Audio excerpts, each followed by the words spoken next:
Yeah, thank you very much for having us here, and thank you, Mary and Martin, for those kind words. We're supposed to read for a bit less than 1 hour, and then we're going to read in turns from that bilingual book, Self-Portrait with the Swarm of Bees. And let us start with the Hamburg poem, because you mentioned that I was born in Hamburg a couple of years ago, and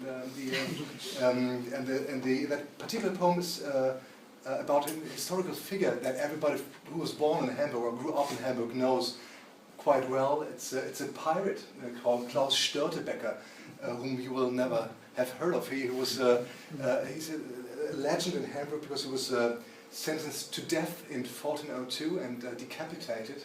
And legend has it that he was granted one last wish, and he said, well, I'd like to try and start running after I was beheaded past my companions, and those of my companions I can run past without with my head off should be pardoned. And legend then has that he actually managed to run without his head after he was beheaded, and then run past at least 7 or 8, I think, the ninth. Well, he managed the 9th apparently, and at one point he was tripped because the Hamburgian authorities thought that went too far. So, and also there's a poem by the German poet Günter Eich, whom you might know, the great German poet, who wrote a short prose poem on Störtebeker. And so this poem is not also an homage to Störtebeker, but also to Günter Eich. And 2 lines by Günter Eich preceding the poem. He goes, "I am the 9th, a bad position, but he's still walking." Störtebeker. Noch läuft er. Sieht der Kopf dem Körper zu bei seinem Vorwärtstaumel. Aber wo ist er? Er selbst. In diesen letzten Blicken vom Korb her oder in den blinden Schritten. Ich bin der 9. und es ist Oktober. Die Kälte und das Hanfseil schneiden tiefer ins Fleisch. Wir knien, aufgereiht, in Tupfern von Weiß die Wolken über uns, als rupfe man Federvieh dort oben, wie vor Festen die Frauen. Vater, der mit bleichen Fäusten den Stiel umfasst hielt und das blanke Beil, das zwinkerte im Licht. Das Huhn derweil lief blutig, flatternd, seinen Weg zu finden zwischen 2 Welten, vorbei an uns johlenden Kindern. Störtebeker.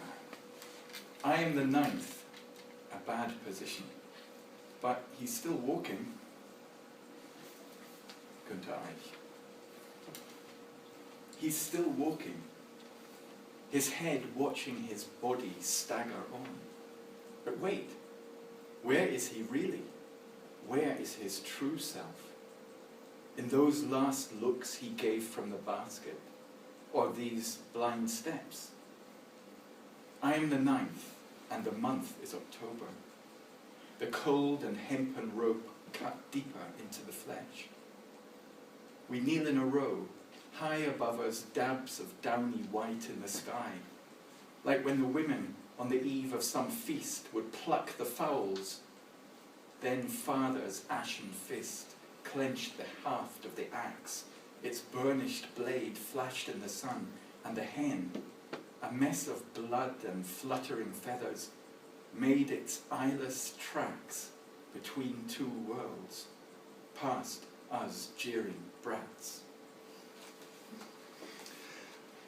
Wippe. Mach dich schwerer, rufen sie, also schließe ich beide Augen. Denke an Säcke voll Zement und Eisengießereien, Elefanten, an den Anker in seinem Schlamm, wo ein Manöver Wale vorübergleitet, an das Bullenhaupt eines Ambosses. Nur eine Weile die Luft anhalten, warten, doch nichts hebt sich oder senkt sich, Während ein Fasan schreit und die Blätter fallen, meine unwilligen Beine zu kurz, um je den Grund zu fassen. Mein Kopf beinahe in den Wolken. See so. Make yourself heavier, they call.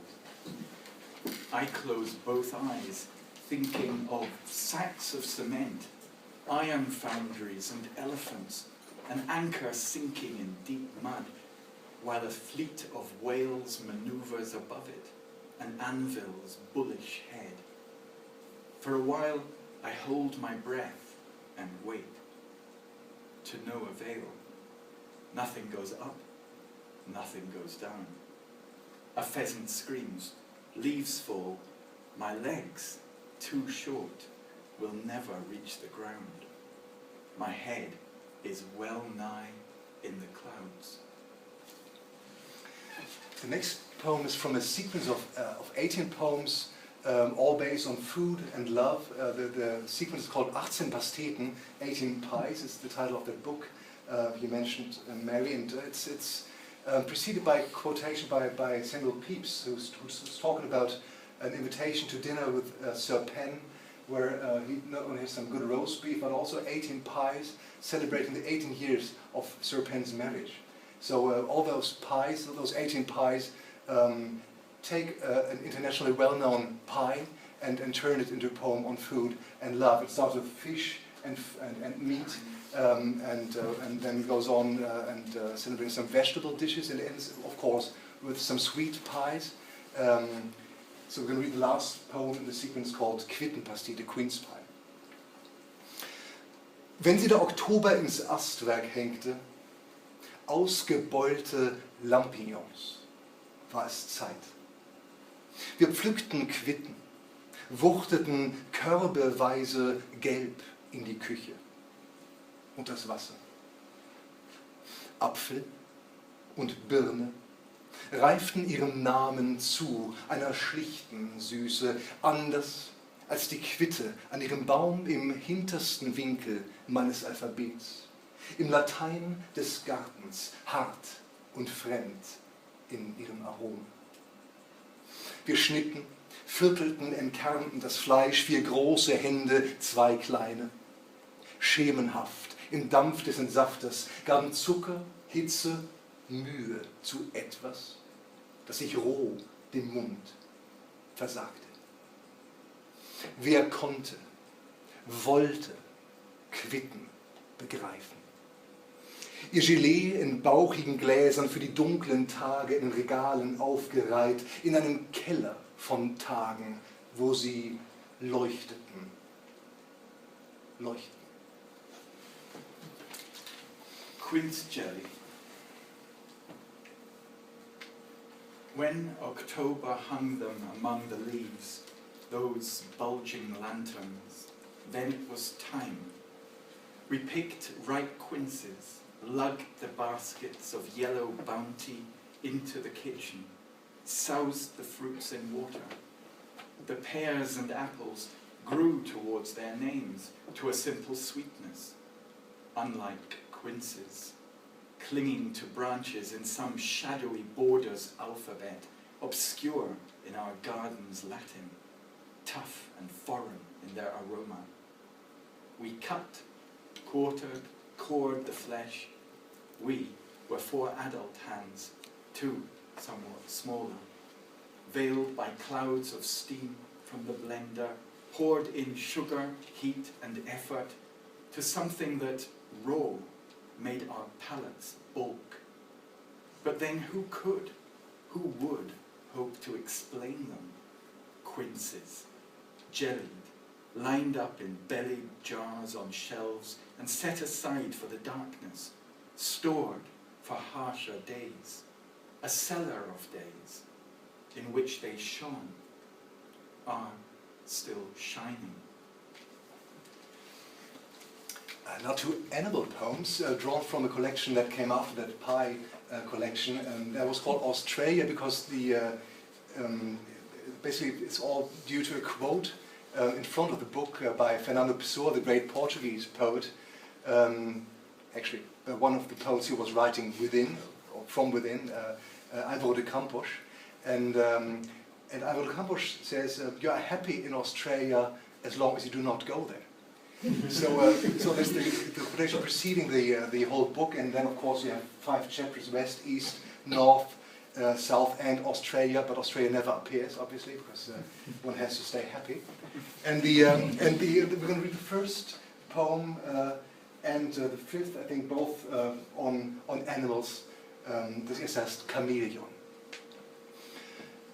Älter als der Bischofsstab, den es hinter sich herzieht, die Krümme des Schwanzes. Komm herunter, rufen wir ihm zu auf seinem Ast, während die Zunge als Teleskop herausschnellt, es das Sternbild einer Libelle frisst. Ein Astronom mit einem Blick am Himmel und dem anderen am Boden. So wahrt es den Abstand zu beiden. Die Augenkuppeln mit Schuppen gepanzert, eine Festung, hinter der nur die Pupille sich bewegt, ein nervöses Flackern hinter der Schießscharte. Manchmal findet man seine Haut wie einen leeren Stützpunkt, eine längst geräumte These. Komm herunter, rufen wir, doch es regt sich nicht, verschwindet langsam zwischen den Farben. Es versteckt sich in der Welt. Chameleon. Older than the pastoral staff, it drags along behind it, its crook of a tail. Come down, we call to it on its branch, while its telescope tongue snaps out to consume a dragonfly constellation. An astronomer, gazing simultaneously at the sky and the ground, keeping his distance from both. The dome of its eye, armour-plated with scales, is a fortress. Only a pupil moves within, an edgy flicker behind the arrow slit. Sometimes you'll find its skin like some deserted outpost or long discarded theory. Come down, we call, but it doesn't budge, vanishing slowly among the colours, hiding itself in the world. Gecko sitzt plötzlich dort, als das Licht angeht, eilt über die Wand. Ein wandernder Riss, der sich hinten schließt, während er in Laufrichtung das Weiß zerteilt, rot und pulsierend, eine winzige Lavaspalte. Was man im Schatten des Ätna erzählt, dass er nur die Wohnungen solcher Menschen aufsucht, die freundlichen Geistes sind. Die Dächer von Syrakus, die Wellen vor Messina. Tage später sein heller Bauch auf dem Kiesweg und binnen Stunden ein Brodeln von Ameisen, das eine Form perfekt imitiert, eine wimmelnde Mimikrie. Kiel oben liegt das sizilianische Fischerboot am Strand, ein Wrack, seine Rippen porös und ausgebleicht von der Sonne. Am Morgen darauf nichts als das zierliche Rückgrat, ein verschwindend weißes Stäbchen, das übrig bleibt, ein bloßer Zahnstocher im breiten Maul des Augustus. It occurs to me that this is the only prose poem in the book. That's true. Yeah. I think it is. Yeah. Gecko. Caught napping when the light flicks on, off it goes, scurrying across the wall. A shifting fissure closing up behind itself, its momentum splitting the whiteness as it runs, red and throbbing, a tiny gash of lava. Here is what they say about it in the shadow of Etna, that it only inhabits the houses of people who have a gentle spirit. The rooftops of Syracuse, the waves off Messina. Days later, its pale belly against the gravel path. Within hours, seething ants are perfectly imitating its shape, a teeming mimicry. The Sicilian fishing boat lies bottom up on the beach, a wreck, with its ribbing already turned porous and bleached by the sun. On the following morning, there is nothing left of it but its delicate spine, a white twig that soon will have vanished, a mere toothpick in the gaping maw of August. Before reading a poem on insects, we're going to turn our attention to a very stubborn weed.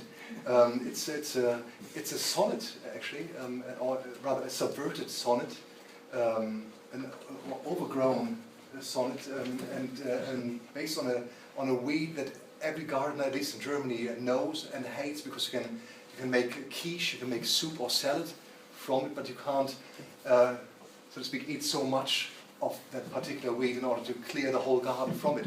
It's called Giersch, which is a particular word, a very interesting word in German, because you can play around with the sounds, and it contains, of course, the word Gier already, Gier in the Giersch, which is quite appropriate for such a weed you can't get rid of. So that's the title of the poem, Giersch. Nicht zu unterschätzen, der Giersch, mit dem Begehren schon im Namen. Darum die Blüten, die so schwebend weiß sind, keusch wie ein Tyrannentraum. Kehrt stets zurück wie eine alte Schuld, schickt seine Kassiber durchs Dunkel, unterm Rasen, unterm Feld, bis irgendwo erneut ein weißes Widerstandsnest emporschießt. Hinter der Garage beim knirschenden Kies der Kirsche, Giersch, als Schäumen, als Gischt, der ohne ein Geräusch geschieht, bis hoch zum Giebel kriecht, bis Giersch schier überall sprießt. Im ganzen Garten Giersch sich über Giersch schiebt, ihn verschlingt, mit nichts als Giersch. So you heard the sounds, the E and the sh constantly until the poem was completely strangled by them.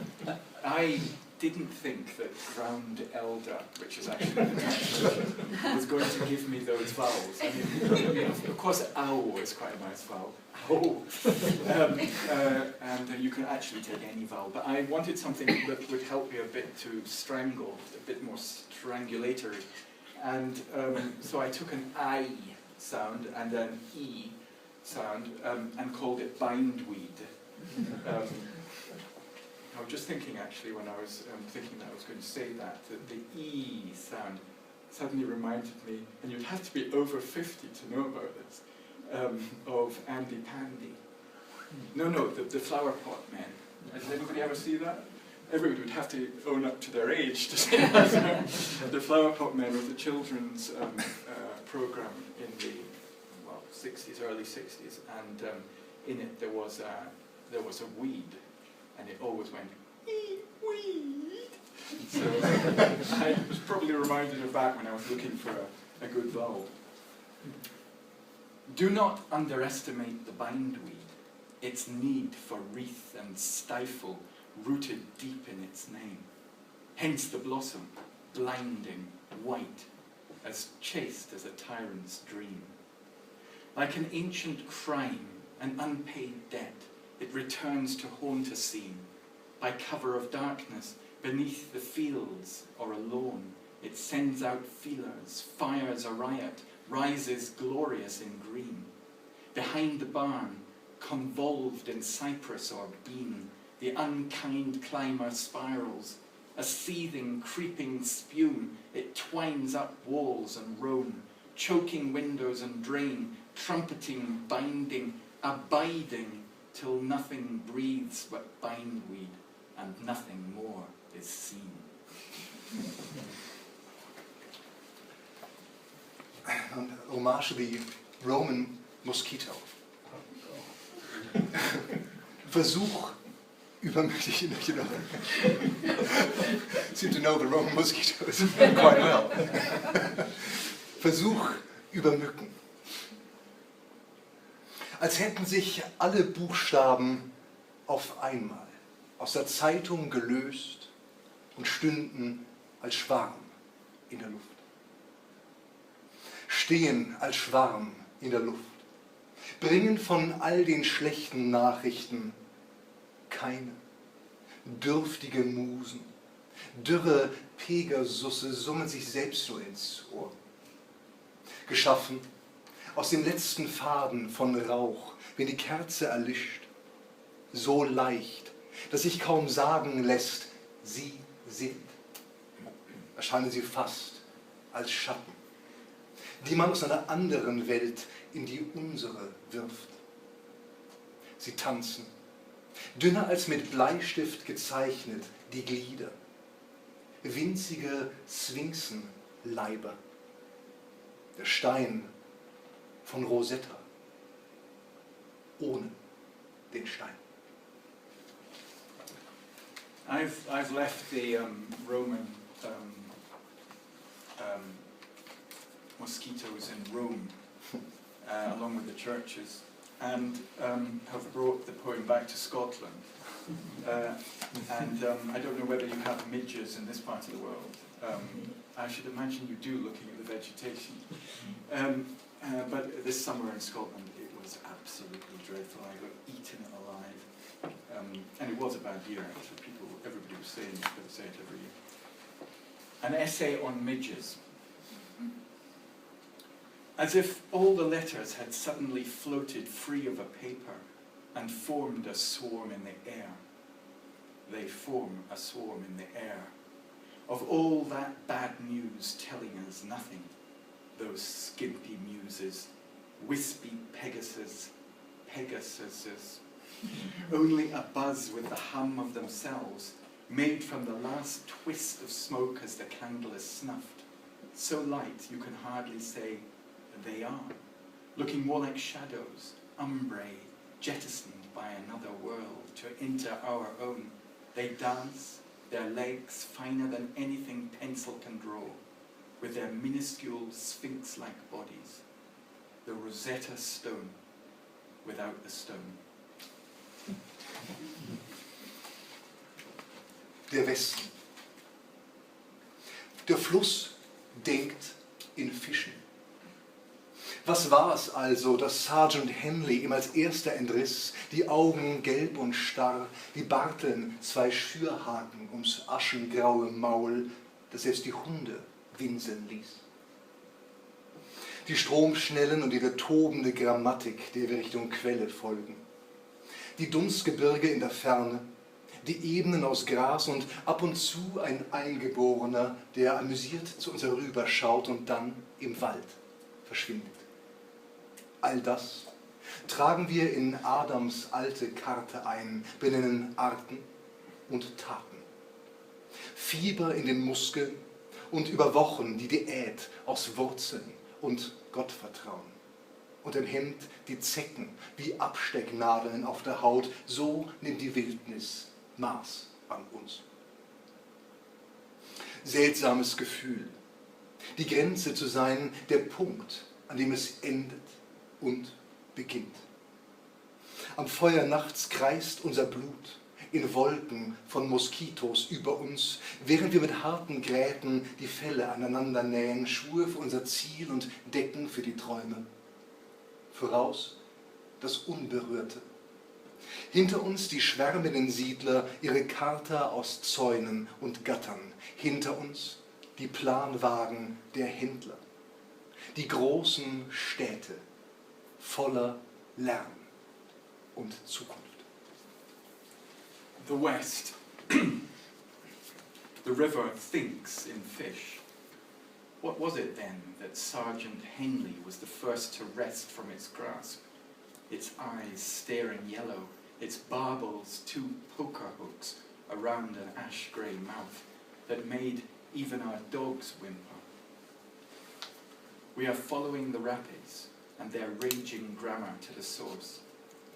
The distant haze of mountains, grassy plains, and now and then a native throwing an amused look in our direction, only to vanish in the forest. All this we enter on Adam's ancient chart, naming species and deeds. Fever in our muscles, and week for week, a diet of roots and trust in God, Under our shirts, ticks like pearl-headed pins in our skin. The wilderness taking our measure. Strange feeling being the frontier, the point of ending and beginning.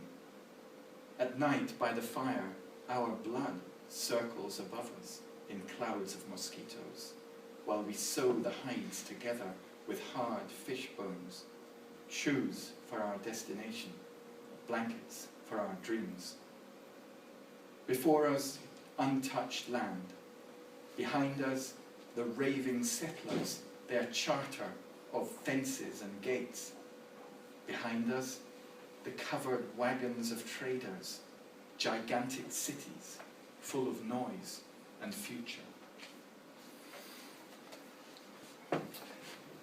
I love poems on very small and apparently minor objects, because for me it's always been true that those are real treasures if you write a poem. I love poems on tea bags. You're going to read a tea bag poem later on nails, on all those small things we are used to overlook, but which for me in a poem can turn out to be more powerful than those so-called large subjects. So next poem is a poem, hier, das ist Kolumbuslied aus.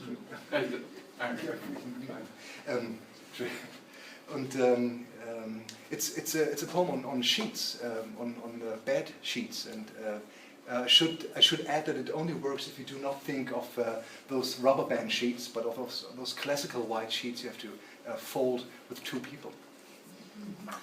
Spannbettlaken auf English? Fitted sheet? What are they called? Stretch sheets? Stretch sheets, yeah. So it's not about stretch sheets, it's about the normal sheets. Long, the big ones that you've got to tuck in. Exactly, yeah. Flat sheets. Well, there's the ordinary sheet. Yeah. Old sheets. Yeah, old sheets. Old sheets.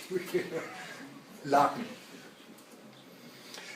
Großvater wurde einbalsamiert in seines und hinausgetragen.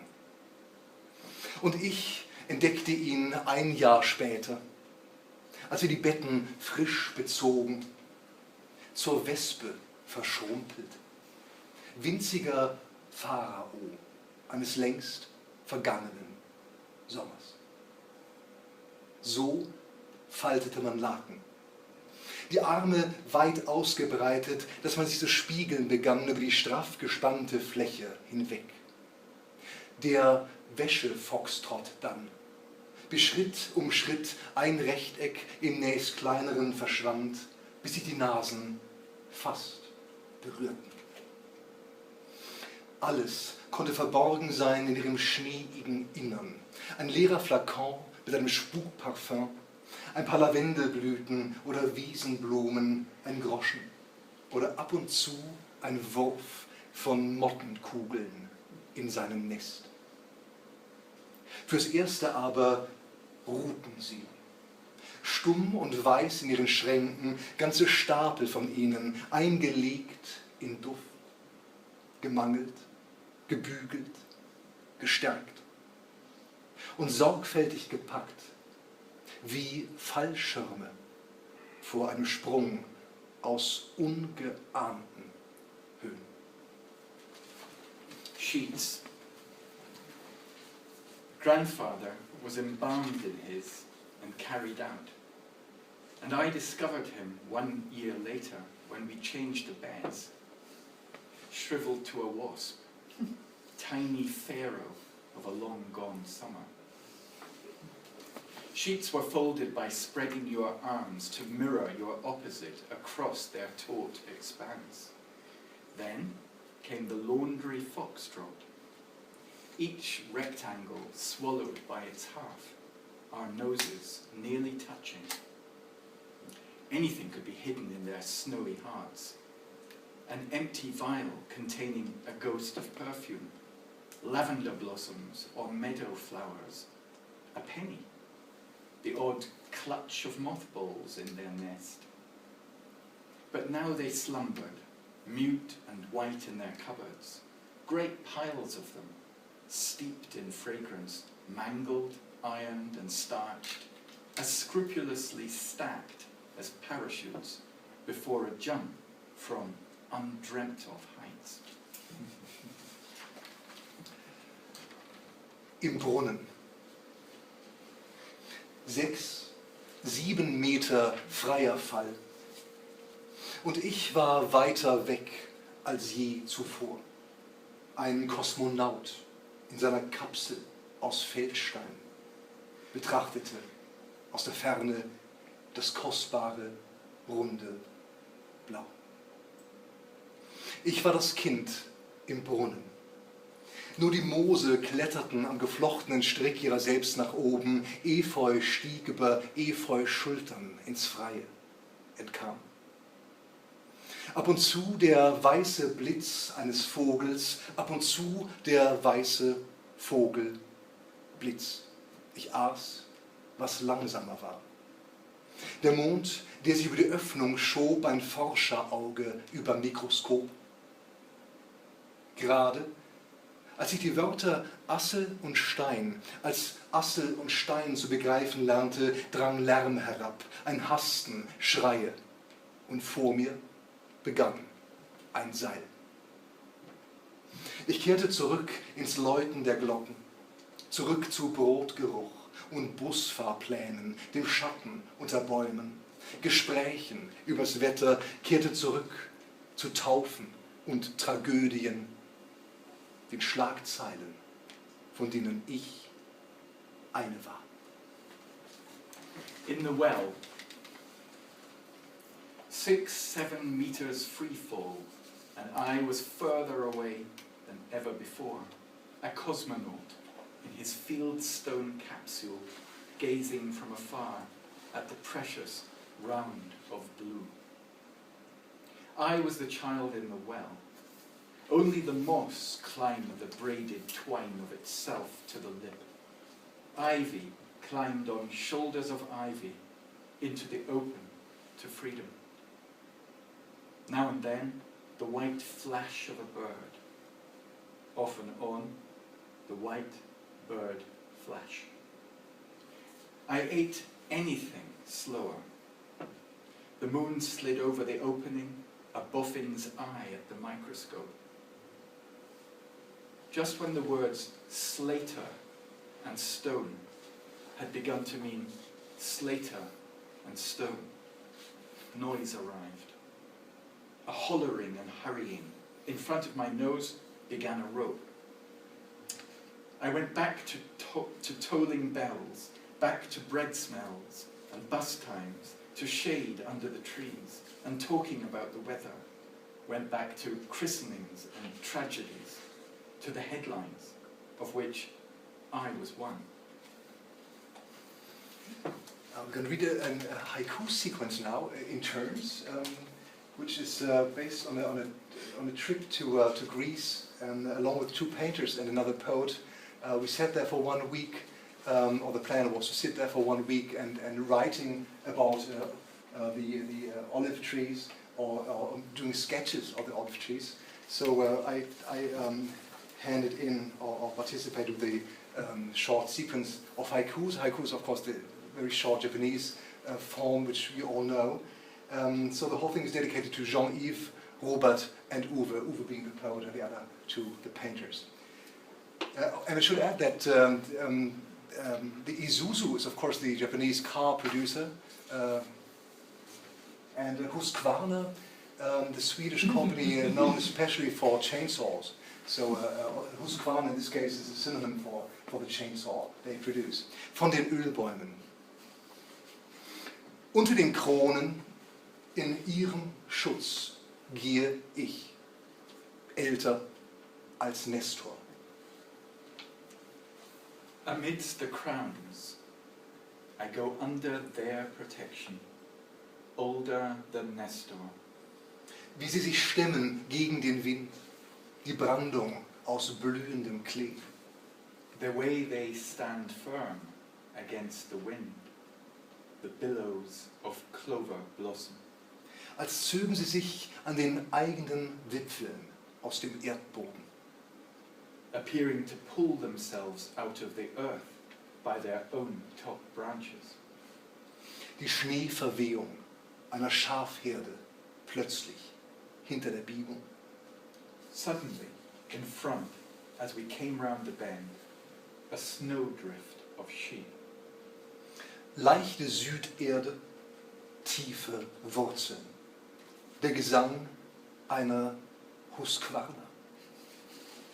Light earth of the south, deep spread of the roots, the song of a Husqvarna.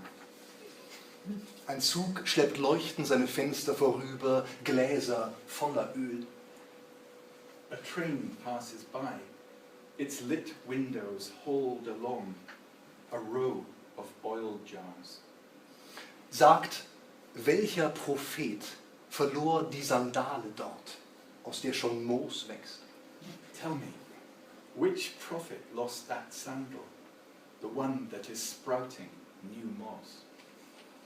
Actually, I cheated on that one. I wrote that particular haiku before we went to Greece because I thought I might as well start beforehand.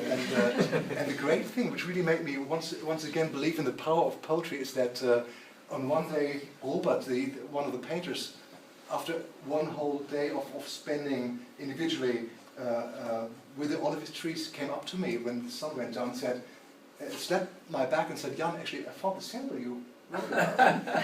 It was right there in the comment. So you found that sandal had written. And the interesting question was, of course, had it been there if I had not written about the sandal beforehand? Weißes Klebeband als Nachricht in den Zweigen, Brei-Schrift aus Fliegen. White sticky tape as news tickers in the branches, in fly-scripted braille. Stämme, geflochten wie Taue zwischen Himmel und der Unterwelt. These trunks, braided like hawsers, joining the heavens and the underworld. Ein schwarzer Regen im Herbst. Darunter parkt der weiße Isuzu. A black rain falling in autumn, parked under it the white Isuzu. Im Licht des Mondes sind die Stämme noch grauer, die Risse tiefer. Bathed in the moonlight, the trunks are even greyer, their fissures deeper. Die alte Herde von Elefanten zieht stumm an mir vorüber. See, the old herd of elephants pass in silence in front of my eyes. Welches Gedächtnis ist da? Woran erinnern Sie all die Knoten? What mnemonics is this? What do so many knots help you remember? Neben der Wurzel die staubige Bierflasche der Marke Mythos. Close to the roots, a dusty beer bottle sporting the brand name Mythos. Der Zug. Dann sind die Grillen wieder allein in ihrem Heiligtum. The train, after which the crickets are alone in their sanctuary. I only noticed a couple of years ago that I do have a preference for beheaded characters in my poems. Björn Kuhligk in the very beginning, and the next poem is also on an historical figure, actually on a sentence found in Herodotus' Histories, where he says, on a character called Onesilos, where he says, "The people of Amathus cut off the head from Onesilos' dead body, for he had besieged their city. They took the head with them to Amathus and hung it high above the city gates. Later, a swarm of bees settled in the hollow skull, filling it with honeycombs." So the poem is called Historien Onesilos. Da oben, der Schädel am Stadttor, der mit dem ersten Licht zu summen beginnt, mit dem noch immer leicht verdatterten Ausdruck, wo sich ein Gesicht befand. Dahinter arbeitet es. Die feine Schwarmmechanik im Kranium, die goldenen Zahnräder der Bienen, die ineinander greifen. Geranien und Tulpen, wilder Mohn und Gladiolen, Stück für Stück kehrt alles in den blinden Korb zurück, bis in den Höhlen die Bienen Augen zu rollen beginnen. Den Jungen ist es egal, wie man ihn nannte, Bettler oder König. sobald sie über sonnenwarme Ziegel nach oben klettern. Der Honig, den er sich ausdenkt, an den Händen klebt. Der Bienentanz, ein Epitaph. Er hatte fast ein Land, als er noch lebte. Nun lebt in seinem Kopf ein ganzer Staat. Histories, Onessos. There, see the skull on the city gate. It starts to buzz at sunrise and still wears a vaguely dismayed grin on what was once a face. Behind it, labour. The swarm's filigree mechanics in the cranium. The golden cogwheels of the bees intermeshed. Geranium and tulip, gladiolus and wild poppy. Everything returns, grain by grain, to the blind beehive until, in its sockets, the bee's eyes begin to spin. It's all the same to the young, what once they called him, king or beggar. All they want is to climb the sun-warmed tiles, the nectar he imagines sticky on their hands. The dance of the bees, his memoriam. Alive, he almost owned a land. Now in his head, a whole imperium. Champignons. Wir trafen sie im Wald auf einer Lichtung. Zwei Expeditionen durch die Dämmerung, die sich stumm betrachteten. Zwischen uns, nervös, das Telegrafensummen des Stechmückenschwamms. Meine Großmutter war berühmt für ihr Rezept der Champignon farci. Sie schloss es in ihr Grab. Alles, was gut ist, sagte sie, füllt man mit wenig mehr als mit sich selbst. Später, in der Küche, hielten wir die Pilze ans Ohr und drehten an den Stielen, warten auf das leise Knacken im Innern, suchend nach der richtigen Kombination. Mushrooms. We came across them in a forest glade. Two expeditions in crepuscular light, mutely eyeing each other. Between us, the telegraphic whine of swarming gnats. My grandmother was famed for her recipe for champignon farci. She locked it away in her grave. All that is good, she told us, should be filled with little more than itself. Later, in the kitchen, we held the mushrooms to our ears and turned their stems, listening for the gentle snap within, hoping for the right combination. Another historical figure, but this one is closer. Ich habe schon wieder zwei ausgelassen, weil wir nicht zu viel machen, glaube ich. Wir können nachher vielleicht mal dazu machen, falls gewünscht. A figure a bit closer to our time. It's a poem on and dedicated to the American stuntman Evel Knievel, who died a couple of years ago after many jumps across many things, across buses and across canyons, of course always on his motorcycle. And he died peacefully in bed a couple of years ago. And there's a quotation preceding the poem saying by Evel Knievel, who used to say, "God, take care of me, here I come."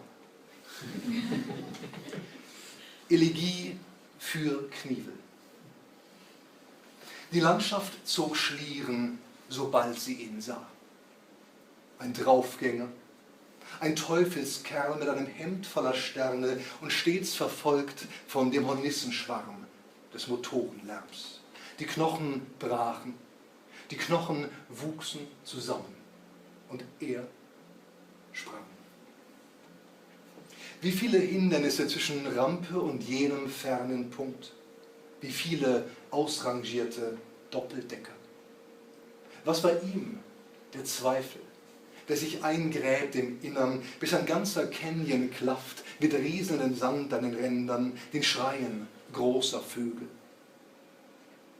Nachmittage, an denen sich die Geschichte für einen Augenblick niederließ, um nach Popcorn und Abgas zu duften. Wie hier in Yakima, Washington, mit diesem zerbeulten Mond überm Stadion und Tausenden, denen der Atem stockt. 15, 20 Busse und das Rad steht in der Luft. Knievel, by the way, in the poem there's a mention of broken bones. He broke 433 bones during his career. I mean, his own bones.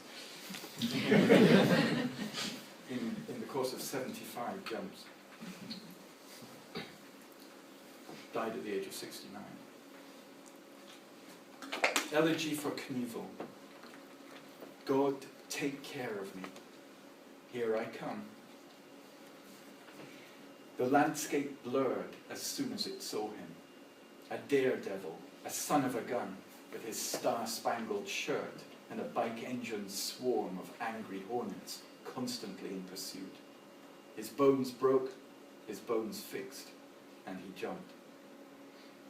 How many obstacles between the ramp and that distant point? How many decommissioned double-deckers? Did he feel those misgivings cutting into his innermost self until a whole canyon gaped with sand trickling away at the edges and the screams of giant birds? On such afternoons, history might take pause for a moment, sweet with exhaust fumes and popcorn, like this one in Yakima, Washington, with a bruised moon slung over the stadium and thousands holding their breath. 15, 20 buses, and the wheel standing still in mid-air. We're skipping a couple of poems. We can always continue reading if you wish us to do so, but I suggest we read 2 more poems and then talk a bit in order not to make the evening too long. The first poem is the title poem of that English selection that Iain made, and in German it's called Selbstporträt mit Bienenschwarm. Bis eben nichts als eine feine Linie um Kinn und Lippen. Jetzt ein ganzer Bart, der wächst und wimmelt, bis ich Magdalena zu gleichen scheine, ganz und gar behaart von Bienen bin. Wie es von allen Seiten heranstürmt, wie man langsam Gramm um Gramm an Dasein zunimmt, an Gewicht und Weite, das regungslose Zentrum vom Gesamt. Ich ähnele mit meinen ausgestreckten Armen einem Ritter, dem die Knappen in seine Rüstung helfen, Stück um Stück. Erst Helm, dann Harnisch, Arme, Beine, Nacken, bis er sich kaum noch rühren kann, nicht läuft, nur schimmernd dasteht, nur mit ein paar Winden hinter dem Glanz, ein bisschen alter Luft. Und wirklich sichtbar erst mit dem Verschwinden.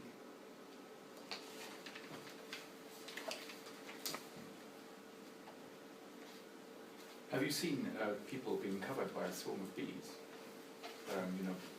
Attracting a whole swarm of bees and allowing them to cover their whole body. I don't know if you've seen that, and I've just forgotten what it's called. It's got a name, that process. And people do it as a kind of sport. Actually, tournaments, I believe. There are actually tournaments. Tournaments, people, yeah. People do that. How many bees? What weight of bees? You get weighed first, with, Must be without, extremely without. heavy. Yeah. Self-portrait with a swarm of bees. A moment ago, I wore at best a fuzz around my chin and lips. But now my beard is growing and seething. I might even pass for Magdalena. All my face, pursuit with bees. How they come buzzing from every side, and ounce by ounce, how a person's being slowly but steadily gains in weight and spread to become the stone-still centre of song. My arms outstretched, I bear a resemblance to some ancient knight whom bustling varlets help to fit his suit of armour piece by piece. First the helmet, then the harness, arms, legs, nape, until he can hardly move. Who does not tread, just stands there gleaming, with barely a hint of wind behind the lustre, lingering breath, and only vanishing becomes distinct. And we'll finish off with another haiku poem. Although I think it makes only. Do you have only tea pads in Ireland, or also tea bags with a thread on it? Then it makes sense to read the poem. It's a double haiku, and in German has the title Teebeutel. Teebeutel. 1. Nur in Sackleinen gehüllt, kleiner Eremit in seiner Höhle. 2. Nichts als ein Faden führt nach oben. Wir geben ihm 5 Minuten. Teabag. 1. Draped only in a sackcloth mantle, the little hermit in his cave. 2. A single thread leads to the upper world. We shall give him 5 minutes. So we stop here. I mean, if you want to hear more, we can always continue reading, but I think we are supposed to chat for some 15 minutes. Would you like to start?